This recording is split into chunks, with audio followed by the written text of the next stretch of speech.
Hello friend, hello student. आज आपण पाहू लॉ ऑफ केमिकल कॉम्बिनेशन 1.4. तर यामध्ये बघा, एलिमेंट जर कंबाईन झाले विथ इच अदर तर कंपाऊंड तयार होतो. And this process can be explained by 4 basic law. 4 basic लॉने आपण हे एक्सप्लेन करू शकतो. त्याच्यातला पहिला लॉ आहे law of conservation of mass. तर हा जो लॉ आहे, this law was proposed by the scientist Antoine Lavoisier. तर अँटोनी लॉइस्चरने हा लॉ एक्सप्लेन केलेला आहे. तर हा लॉ काय ते आपण बघू. तर यामध्ये बघा, समजा आपण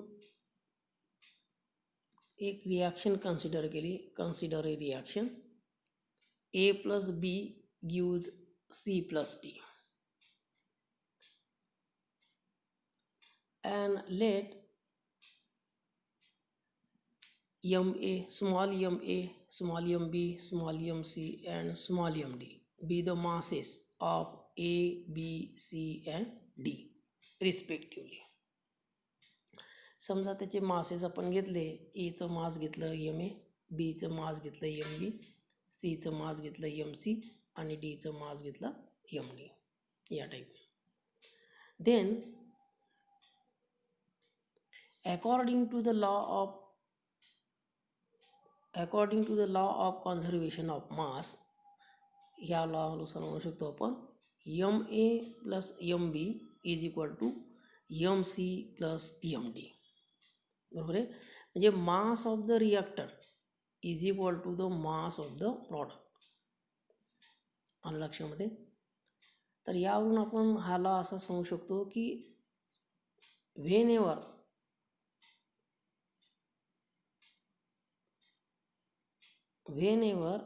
a chemical reaction take place, जेव्हा केमिकल रिॲक्शन होईल, then total mass of the reactant substance is equal to the total mass of the product. Total mass of the reactant substance is equal to the total mass of the product. This is the statement of this law. हे याचं आपण statement म्हणू शकतो. Now consider a simple example. यात एक example बी तुम्ही घेऊ शकता. Formation of carbon dioxide. Formation of carbon dioxide. आता रिॲक्शन कशी लिहाल तुम्ही? तर रिॲक्शन अशी लिहिली अशी बघा, carbon reaction. So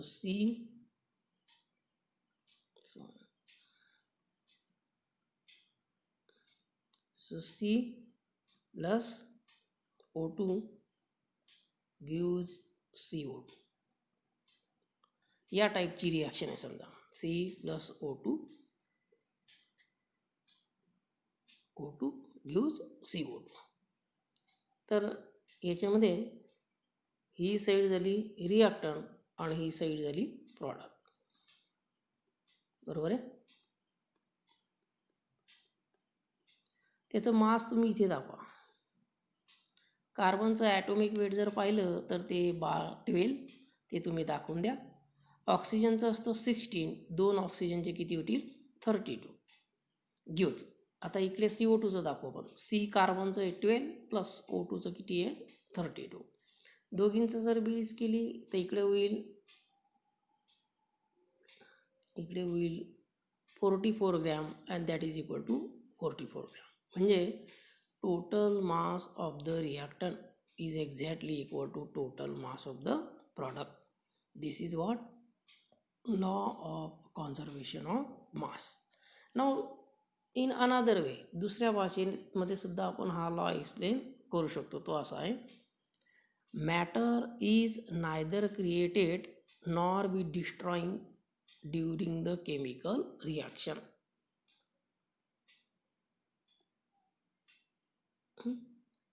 During the chemical reaction or chemical change, matter is neither created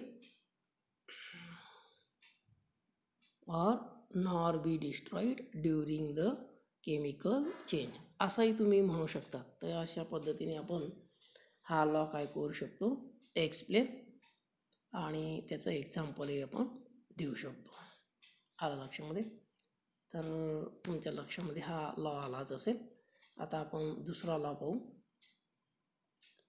दुसरा लॉ बघा, याच्यामध्ये लॉ ऑफ डेफिनाईट प्रपोर्शन ब्रॅकेटमध्ये कॉम्पोजिशन, त्याला काही वेळेला कॉम्पोजिशन पण म्हणतात. डेफिनाईट प्रपोर्शन ब्रॅकेटमध्ये का कॉम्पोजिशन.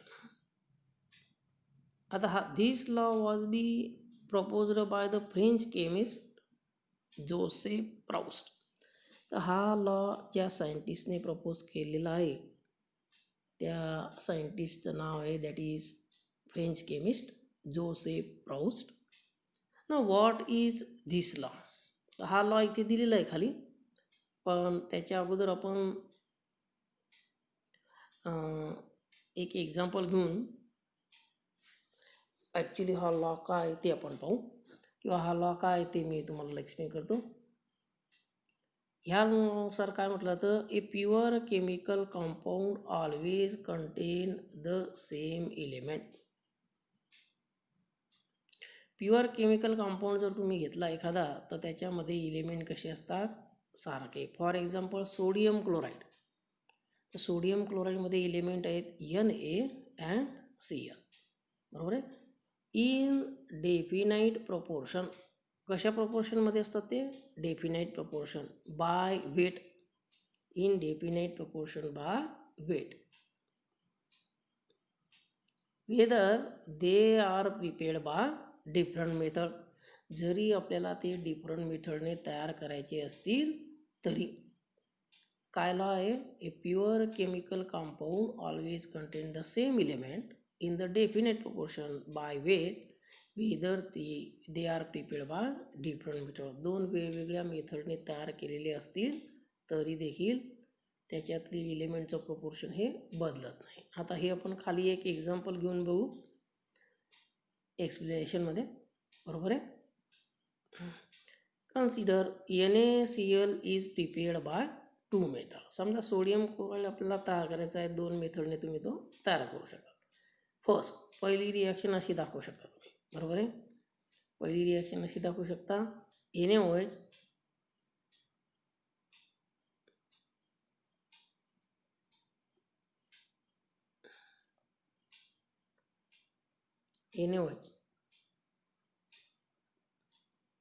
किंवा 2 मिनिटं. पहिली रिॲक्शन अशी घेऊ शकता बघा, NaOH प्लस HCl गिव्स काय होईल, Na हा Clशी रिॲक्ट होईल, NaCl, आणि H आणि OH म्हणून काय तर होईल प्लस H2O या टाईपमध्ये. तर अशी रिॲक्शन तयार होईल समजा. तर ह्या रिॲक्शनमध्ये काय होईल बघा,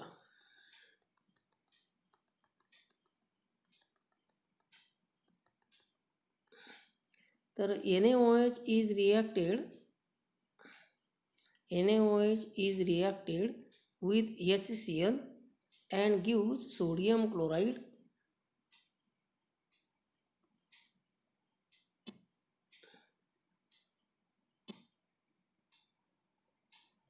gives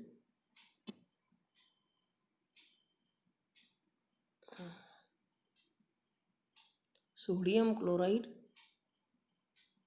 and HCl. Now again दुसरं एक्झाम्पल पाहू आपण.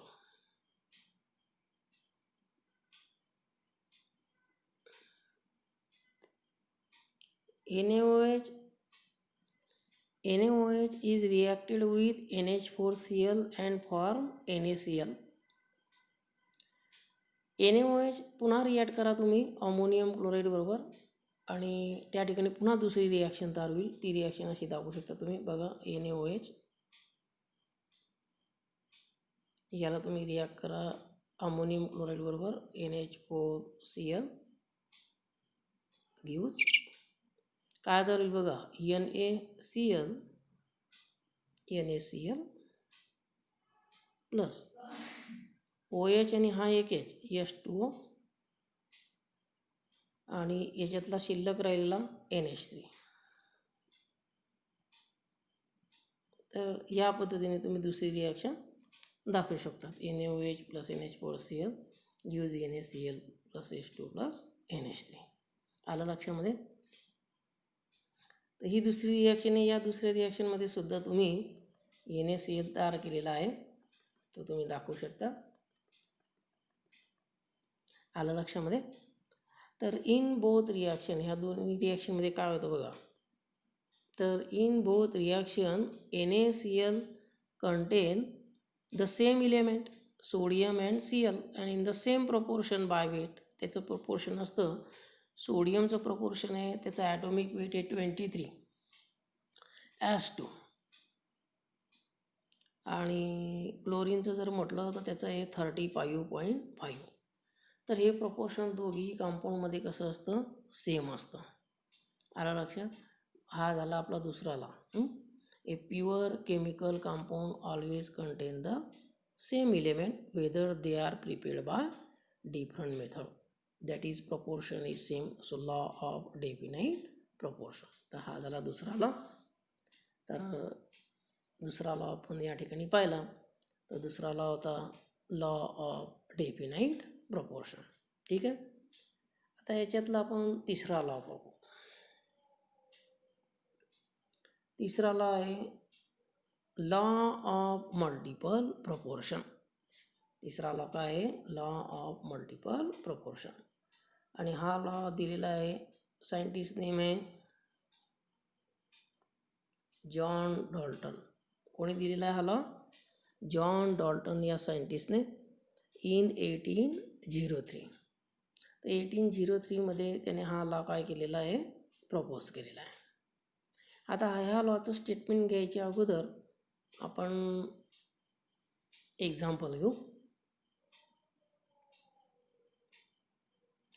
एक्सप्लेनेशनमध्ये की समजा हा लॉ काय आहे समजण्याकरता 2 इलेमेंट घेतले, समजा hydrogen and oxygen combine with each other and form 2 compound. First is water and second is hydrogen peroxide. असे 2 कंपाऊंड तयार केले, बरोबर आहे. आता काय होईल, वॉटरमध्ये जर पाहिलं, in the case of H2O काय दिसतंय तुम्हाला, H2मध्ये 16 gram of oxygen combine with 2 gram of hydrogen. 2 gram of hydrogen बरोबर काय होतं आहे, कंबाईन. नंतर in the case of H2O2 पाहिलं तुम्ही, हायड्रोजन पॅरॉक्साईड. तर याच्यामध्ये ऑक्सिजन किती आहे, 16 2 ऑक्सिजन मला प्लेसमध्ये 32. 32 gram of oxygen combine with 2 हायड्रोजनचं वेट किती आहे, 2 ग्रॅम. एका हायड्रोजनचा 1 ग्रॅम असतो, म्हणून 2 ग्रॅम ऑफ हायड्रोजन, बरोबर आहे. आता कंपाऊंड डिफरंट आहे, therefore the ratio of different weight of 1 element. म्हणजे ऑक्सिजनचं वेट किती आहे, 16 आणि नंतर किती आहे, 32. Combine with fixed weight that is 2 gram of hydrogen. कोणाशी क्रिएट होतं, 2 ग्रॅम ऑफ हायड्रोजन.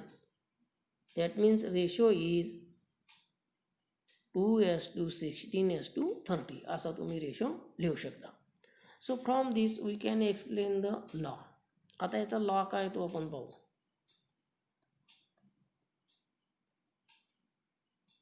लॉ असा सांगू शकतो तुम्ही की Wien 1 element combine with another element, म्हणजे हायड्रोजन हा रिॲक्ट झाला ऑक्सिजन बरोबर and form a different compound.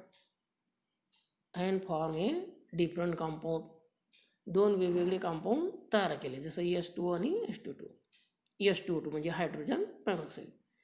Then तेव्हा काय होईल, different weight of one element combine with fixed weight of another element. आलं लक्षात, different weight of one element combine with fixed weight of another element in a simple ratio. So this is a law, this is a statement of the norm.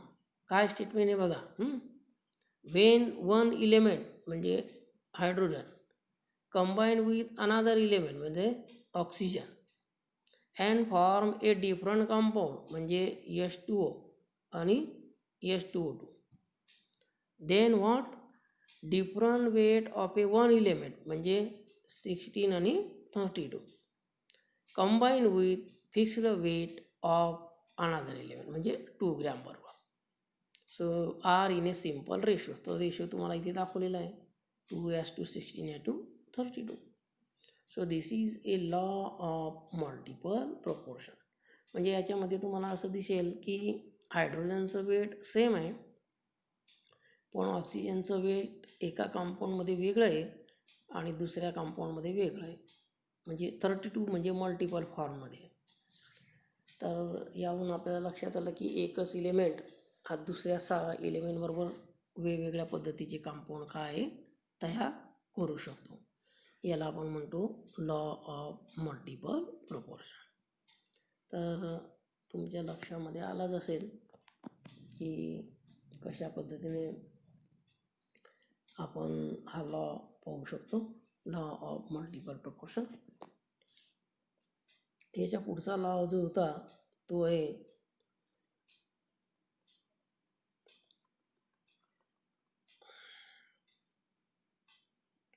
गे-लुसॅक law of combining volume of gases. Gay Lussac law of combining volume of gases, बरोबर आहे. तर this law is useful to gives the volume proportion of a gas. तर हा जो law आहे हा कशाकरता उपयुक्त ठरतो की गॅसियस मॉलिक्यूल जर असतील तर त्याचं व्हॉल्यूमचं प्रपोर्शन कसं आहे हे सांगण्याकरता, बरोबर आहे.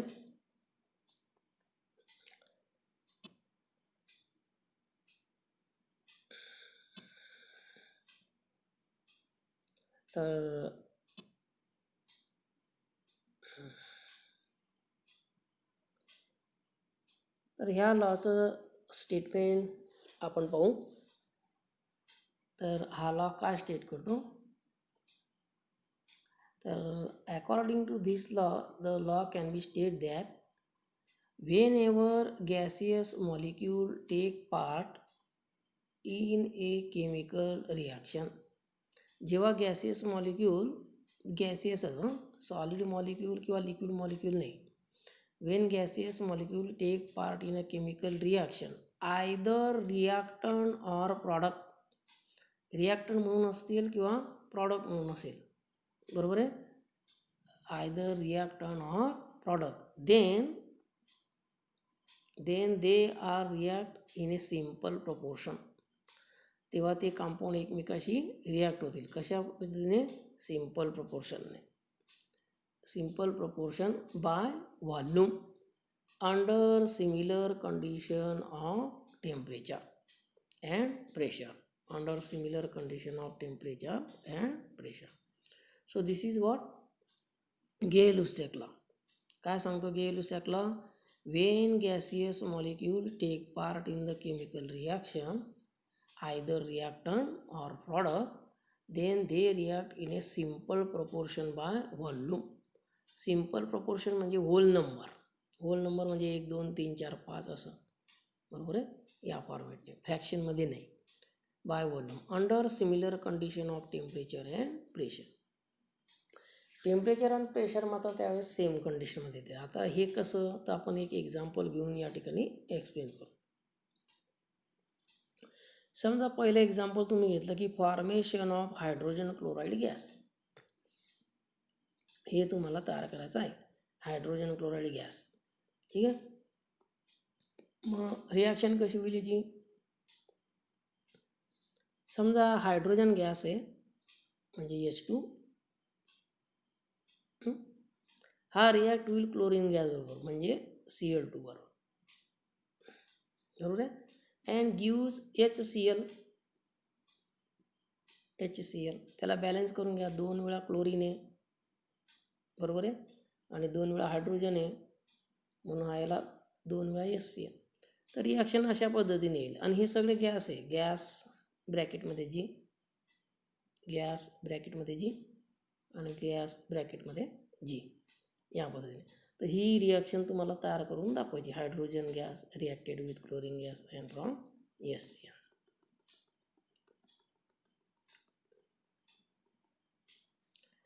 तर काय होईल बघायच्यात. आता फ्रॉम रिॲक्शन जर तुम्ही पाहिलं तर हायड्रोजन गॅसचा कोएफिशियंट इथे काही आहे का, म्हणजे 1, म्हणजे 1 व्हॅल्यू, बरोबर आहे. आता क्लोरीन गॅस आहे, क्लोरीन गॅसचा काही आहे का, म्हणजे कोएफिशियंट 1 असेल, म्हणजे हा 1 व्हॅल्यू. नंतर HClचा किती आहे, 2 व्हॉल्यूम, मग तो इथे 2 व्हॉल्यूम दाखवा खाली, बरोबर आहे. म्हणजे प्रपोर्शन रेशो काय आला, hence proportion ratio of a volume gas is 1:1:2.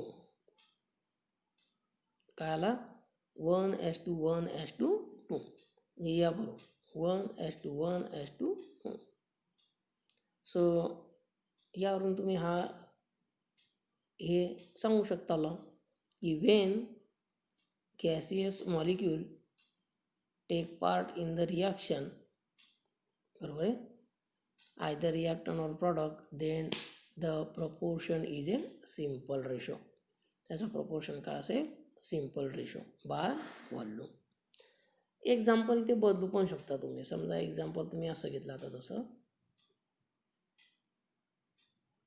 Formation of sulphur trioxide gas. तर सल्फर ट्रायऑक्साईडचा फॉर्म्युला काय आहे, सल्फर ट्रायऑक्साईडचा फॉर्म्युला आहे SO3, बरोबर आहे. मग हा तयार होईल सल्फर, पण सल्फर तुम्ही घेऊ शकत नाही कारण सल्फरची स्टेट जी असते ती काय असते, सॉलिड, म्हणून तुम्ही ते घेऊ शकत नाही, बरोबर आहे. मग सल्फरच्या ऐवजी आपण घेऊ SO2, म्हणजे सल्फर डायऑक्साईड गॅस, आणि याला रिॲक्ट करू ऑक्सिजन बरोबर, बरोबर आहे. सल्फर डायऑक्साईडला रिॲक्ट करू ऑक्सिजन बरोबर and gives SO3. He reaction तुम्हाला बॅलन्स करून घ्यावं लागेल. बॅलन्स करताना बघा, सल्फर तुम्ही SO2 जर तुम्ही 2 वेळा घेतला तर 2 वेळा सल्फर आहे, म्हणून 2 वेळा इथे सल्फर दाखवावं लागेल, बरोबर आहे. 2×3=6 ऑक्सिजन आहे, इथे किती झाले, 2×4 आणि हे 2×6, म्हणजे रिॲक्शन काय होऊन गेली, बॅलन्स. तर अशी बॅलन्स केलेली रिॲक्शन तुम्ही इथे दाखवू शकता. ती रिॲक्शन इथे दाखवलेली आहे. आता व्हॉल्यूम प्रपोर्शन दाखवू आपण. याचा कोएफिशियंट किती आहे, 2, म्हणजे 2 व्हॉल्यूम. ऑक्सिजनचा कोएफिशियंट किती आहे, काही नाही, म्हणजे 1 व्हॉल्यूम. सल्फर डायऑक्साईडचा किती आहे, काही नाही, म्हणजे 2 व्हॉल्यूम, बरोबर आहे. So therefore volume ratio will be what, 2:1:2. या पद्धतीने तुम्ही दाखवू शकता. त्याच्यानंतर बघा, अजून पुढचं एक्झाम्पल घेऊ शकता तुम्ही. एक example, formation of ammonia gas, असं एक्झाम्पल आहे समजा. मग रिॲक्शन कशी लिहिणार तुम्ही अमोनिया गॅसची. अमोनिया गॅस म्हणजे त्याचा फॉर्म्युला आहे NH3. हा तुम्हाला तयार करायचा आहे गॅस, बरोबर आहे.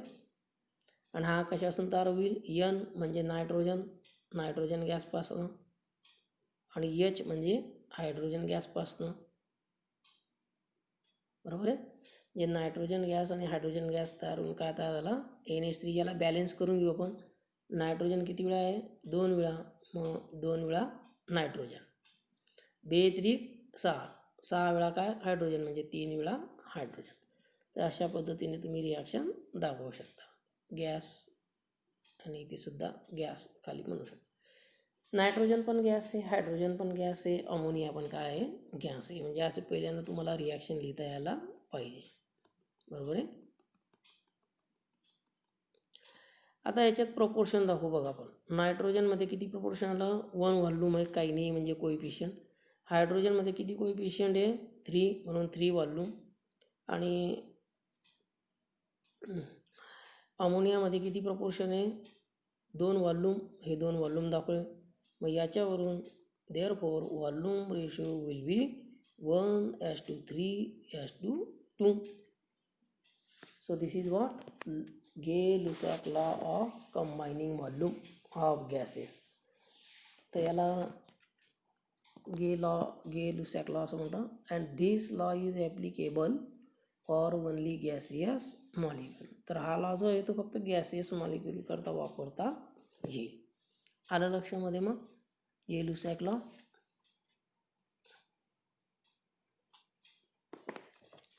तर याच्यानंतर आपण बघू ॲव्होगाड्रोज लॉ.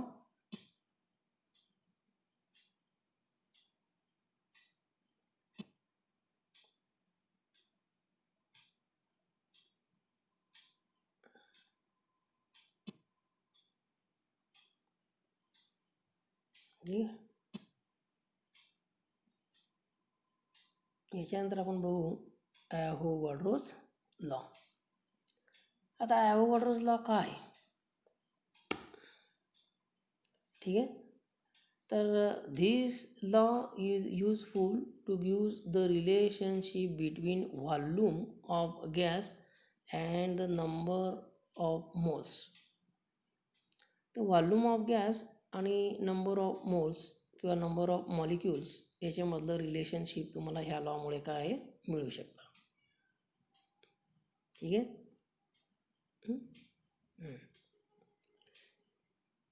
या पार. ना what is the statement of this law. याचं स्टेटमेंट काय आहे, स्टेटमेंट याचं असं आहे बघा, equal volume of a gas contain equal or same number of a molecule at constant pressure and temperature. Equal volume of a gas contain equal number of a molecule किंवा same number of a molecule at constant pressure and temperature. किंवा असंही तुम्ही म्हणू शकता, volume of a gas is directly proportional to number of molecule. Volume of gas कोणाला proportional असेल, number of मॉलिक्यूलला. Explain, याला एक्सप्लेन करायचं समजा तुम्हाला. Let V be the volume of gas. V काय आहे, व्हॉल्यूम ऑफ गॅस आहे. N be the number of molecule. N काय आहे, number of molecule. Then according to Avogadro's law, स्टेटमेंटनुसार काय म्हणू शकता तुम्ही, V is directly proportional to N. V कोणाला प्रोपोर्शनल असेल, एनला. No therefore V is equal to proportionality constant काढून टाका, म्हणजे त्याच्याऐवजी कॉन्स्टंट मल्टिप्लाय बाय एन. एनचं पक्षांतर करा, म्हणजे व्ही अपॉन